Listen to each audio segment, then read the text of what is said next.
Pessoal, então aqui acabou de sair os resultados de Leve 3 ou MALE, né, metal leve. Dividendos adicionais, empresa engajada na biomobilidade, margens EBITDAs acima de 2 dígitos e diminuição da sua alavancagem, né? Então são alguns pontos interessantes aqui que vem trazendo, né, a nossa atenção, especialmente também sobre o lucro líquido que teve um crescimento de 7,6, mesmo a empresa distribuindo bons dividendos, bons proventos, né, que até estão excedendo bastante a questão do payout, que a gente vai observar, mesmo assim ela ainda continua dando bons lucros. Embora os analistas estão hoje torcendo um pouco o nariz em relação ao seu preço médio alvo em consenso de R$ 31,33, ela vem aqui nos últimos dias, né, mesmo pós-resultado, tendo uma boa alta. É claro que esta boa alta não reflete aqui o que vem acontecendo ao longo deste ano e muito menos dos últimos 12 meses, né? Lembrando que ela saiu de 28, chegou até quase R$ 50, na verdade até R$ 51, e agora está nos parâmetros de preço aqui de R$ 31, né? Então a gente pode observar que desse padrão para este padrão aqui houve uma redução de cerca de 25%, ok?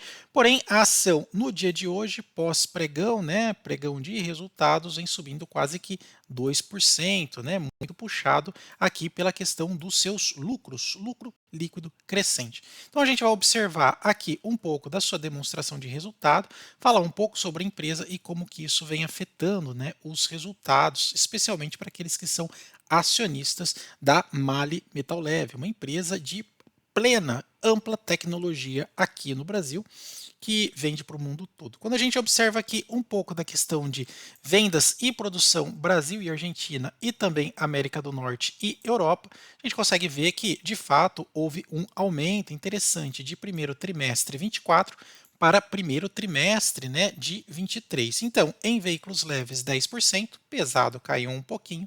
Quando a gente observa a questão da produção, caiu para veículos leves, mas aumentou em pesados. Então, houve aqui, né, um certo balanço, né, um contrapêndulo aqui entre produção e venda, um compensando o outro. O cenário na Argentina caiu, né, um pouco substancialmente, especialmente a questão de leves e pesados, parte de vendas e também a produção. Tá? Embora o pesados compensou um pouco, mas aqui em nível caiu. Né?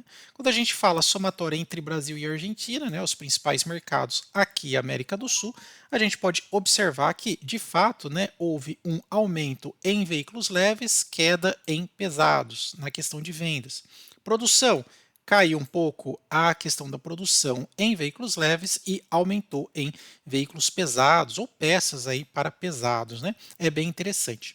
O cenário, quando comparado também estrangeiros, somando aqui Europa, Estados Unidos, México e Canadá, né, a gente pode observar também essas quedas aí acentuadas, né? Na verdade, quedas marginais, o que não comprometeu muito.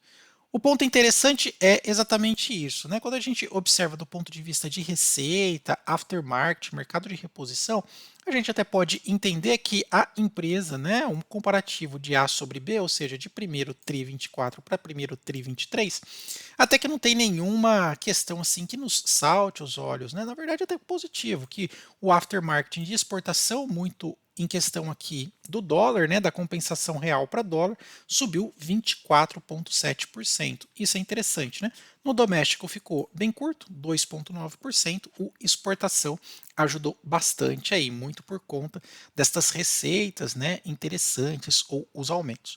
Então, outra coisa também que a gente pode observar aqui, né, na comparação de A sobre B, teve aqui o lucro antes das despesas, né, aproximadamente 11%, o que é importante, e o lucro líquido, né, aqui os 7,7% da matéria. Isso é bem interessante, a empresa vem aqui na trajetória positiva, trimestre a trimestre, mas também a gente tem que comparar anualizado. Isso daqui serve, vai ser base para um outro vídeo, uma outra tese de estudo que a gente vai fazer. Pelo menos nesse cenário de curto prazo, ela vem realmente lucrando e dando aqui boas remunerações para os seus acionistas. Né? Você hoje investe em Mali? Vamos dar uma observada aqui nos seus valuations. Quando a gente observa aqui, há uma coisa interessante. A Mali, ela opera hoje a múltiplos com muito ágil, né? O que isso significa? Significa que o preço versus o seu valor patrimonial está sendo cotado a quase 300%, né? 4.0 seria para lá de 300% a mais do que ela realmente vale em patrimônio. O que chama muita atenção nossa é exatamente esse ponto, né? Olha, eu peço que vocês tomem uma certa cautela quando vocês encontram empresas que têm um dividend yield tão alto assim, né? Uma vez que a nossa Selic agora acabou de ser ajustada para 10,5%, né? Então veja aqui, 24, vamos colocar assim, 25%, né? Outra empresa que a gente vê nesse cenário é a Aura Energia, né? Que as cotações também estão caindo. Então tomem cuidado para você não ser iludido por um dividendo tão alto e depois você acabar arrependido por conta da desvalorização. Por quê? Lembre-se que o dividendo, aqui esse valor, ele é relativo ao preço, né, à cotação aplicada, né, que nada mais é do que os proventos divididos pela cotação, então você tem o dividendo, ok? Então tomem muito cuidado, não se espantem ou não se iludam muito com esses números. Vamos tentar observar a saúde financeira da empresa. O PL dela está interessante, até que está bem descontado, né? A relação preço-lucro está baixo, 5,81. Lembrando que a Metal Leve, né, ou a Mali, ela é uma empresa de aspecto global. São produtos assim únicos no mercado, com excelente penetração, vende não só para veículos de passeio, mas também pesados.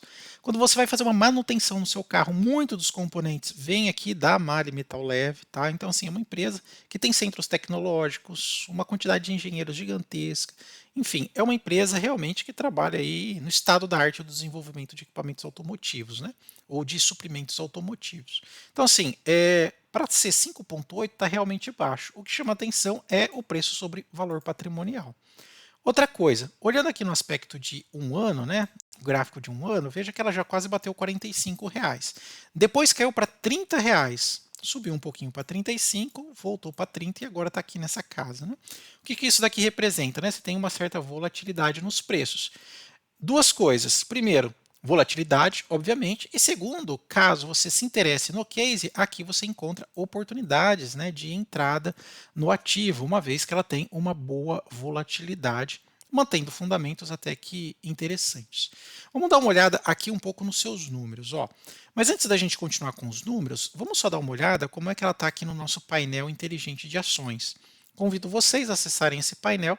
Vou deixar o link tanto na descrição quanto também nos comentários. É um painel que utiliza lógica de fundamentos para escolher ações boas e baratas, tá? Então, link aí na descrição e também nos comentários. Lembrando que ele também atualiza em tempo real as cotações, sempre no fechamento de cada dia.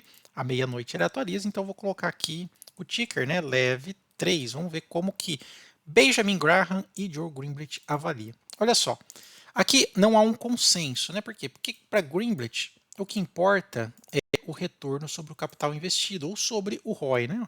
Então aqui para Greenblatt ele fala que está barata, porque o ROI é 68%, pessoal. E o PL está baixo, tá? Então no ranqueamento para Greenblatt está barata, que é o pai da Magic Forma. Só que para Benjamin Graham tá cara, porque o preço teto está muito próximo da cotação atual, então não tem margem de segurança. O dividendo está interessante, mas olha, o preço sobre valor patrimonial está alto. Então, na razão direta lá, né, que Graham faz, né, o LPA vezes o VPA e tudo isso vezes, né, aquele 22,5, né, que nada mais é do que os 15 máximo de PL vezes 1,5 de PVP, 1,5, né, 1,5 de PVP, tudo isso aqui dentro de uma raiz dá esse preço teto aqui. Lembrando que o preço sobre valor patrimonial de Leve 3 está quase 4. Tá? Então, por isso que para ele está cara. Por quê? Porque é um ágio muito grande aqui na empresa. Se você quiser ter um consenso aqui entre Graham de ações boas e baratas, só 2 cliques. Ó. Pegar as baratas de Graham e pegar também as baratas de Greenblatt, que são 69 ativos aí disponíveis para você estudar, investir, tomar boas decisões aí de investimento com margens aqui de segurança bem interessante. Link na descrição e também nos comentários. Então, voltando aqui para a questão do valuation. Lembra que eu falei para você aqui tomar cuidado com essa questão de dividendo? Veja que historicamente a Mali Metal Leve, né, lembrando que ela tem controlador lá fora, ela paga bons dividendos aqui, olha, para mandar dinheiro lá para os seus controladores. Embora em 2021 aqui, olha, pagou pouco dividendo, mas tudo bem, foi uma situação atípica. A partir de 22 começou a pagar na ordem de 2 dígitos, né, o que chamou bastante atenção. E uma coisa que vem chamando bastante atenção é que ela vem pagando esses dividendos bem altos, mas comprometendo caixa. Olha o payout dela, né? Ó. Tá vendo que ela está tirando, queimando caixa para poder pagar esses dividendos altos? E são vários meses que ela, perdão, anos que ela vem fazendo isso.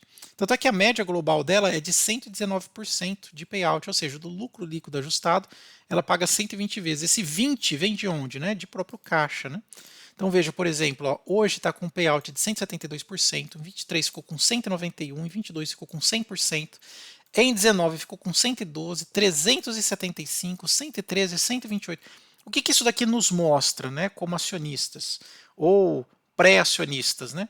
Que a empresa está utilizando caixa para poder remunerar os acionistas, né?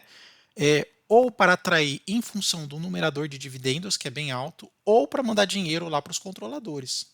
Né? Então, isso daqui, para mim, pelo menos, quero a opinião de vocês, para mim, eu não entro hoje em Leve 3, porque tem esse sinalzinho amarelo aí. Tá? Então, é o que eu penso aqui sobre Mali Mittal Leve. Embora eu, como engenheiro de produção, conheço um pouco da Mali, né? Até conhecidos que trabalham lá, é uma empresa de ponta, de tecnologia de ponta, pessoal. É uma empresa assim incrível, tá bom? Do ponto de vista aqui de valuation, ela entrega bons retornos para os seus acionistas, com ROI de 68%, é um dos mais altos da bolsa, e aqui a dívida dela está muito bem controlada. Salvo engano, ela fez algumas emissões aqui, né? Subscrições, enfim, tudo mais. E aqui ela atenuou um pouco da dívida porque colocou dinheiro em caixa. Mas eu ficaria aqui a questão de um pouco pé atrás em função aqui do payout. As suas margens, veja como que ela é uma empresa incrível do ponto de vista de geração de margem. 29% de margem bruta e ela consegue rentabilizar mais de 50% na forma de margem líquida. Tá? Isso daqui, pessoal, é eficiência operacional. Se a empresa consegue rentabilizar de margem bruta para margem líquida num numerador aceitável, né? Veja que é quase mais de 50%, significa que todos os processos dela têm muita tecnologia envolvida e belíssimo conhecimento daquilo que faz. Porque senão você teria aqui perda, né, de margens em função do grau de incompetência, né, basicamente, né, falando no português, claro. Ela já não, ela opera em bons níveis de margens aqui de eficiência, tá bom? Outra coisa também importante que eu gosto sempre de colocar aqui para o pessoal é a questão do aluguel de ações. Eu gosto de observar o crescimento de aluguel de ações. Né? Então, vou colocar aqui leve 3. Barça sempre diz que o novo indicador de preço é a quantidade de ações alugadas, então sempre venho aqui no Invest Site, vejo aqui em posições, olho o total das ações e tento ver aqui se está, né, pelo menos no médio prazo, a partir deste ano, né, se está subindo aqui a quantidade de ações alugadas. Né? Então veja que saiu de 0,5% e agora está aqui tocando 1,5%. Pode parecer pouco, mas há um crescimento na quantidade de ações alugadas que pode levar isso daqui ou para uma alta de preço, porque fica escassa a quantidade de ações a mercado, ou então venda descoberto, desequilibrando o book de vendas. Se vocês quiserem mais explicação sobre isso daqui, aluguel de ação, coloca aí no campo dos comentários que a gente fala um pouco mais. Pessoal, se gostou do vídeo, deixa o like, não esqueça de se inscrever. Me despeço aqui e nos vemos no próximo. Até mais, tchau, tchau.